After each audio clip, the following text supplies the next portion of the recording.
বাংলাদেশে এইচএসসি পরীক্ষার্থীদের মধ্যে একটা কমন সমস্যা যে তারা এই ফিজিক্স বিষয়টাকে, পদার্থবিজ্ঞান বিষয়টাকে অনেক ভয় পায়। কেন হয়? ওরা মনে করে পদার্থবিজ্ঞানের তত্ত্বীয় বিষয় প্লাস ম্যাথ দুনো দিক থেকে পড়তে হয়। বাট আমি একটা জিনিস বলি, আমি প্রথমত সরাসরি যে সত্যটা দিব প্রত্যেকটা স্টুডেন্টকে, প্রথম সত্যটা হলো, হ্যাঁ আরো অনেক কিছু আছে, অনেক অ্যাপ্লাই করতে পারো, অনেক সত্য অ্যাপ্লাই করতে পারো, বাট আমি আমার নিজের সাজেশন থেকে একটা সত্য দিব।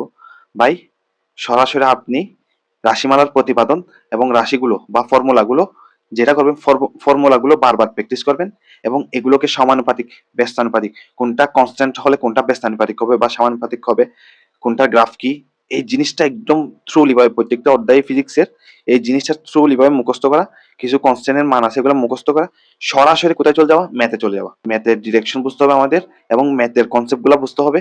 এই সত্যটা কেউ যদি ফলো করে, আমি শিওর 80% ফিজিক্সের প্রিপারেশন ওর হয়ে যাবে। কারণ যখন আপনি ম্যাথটা করতেছেন, এখানে আপনি বেসিক সহকারে ম্যাথটা করার চেষ্টা করতেছেন।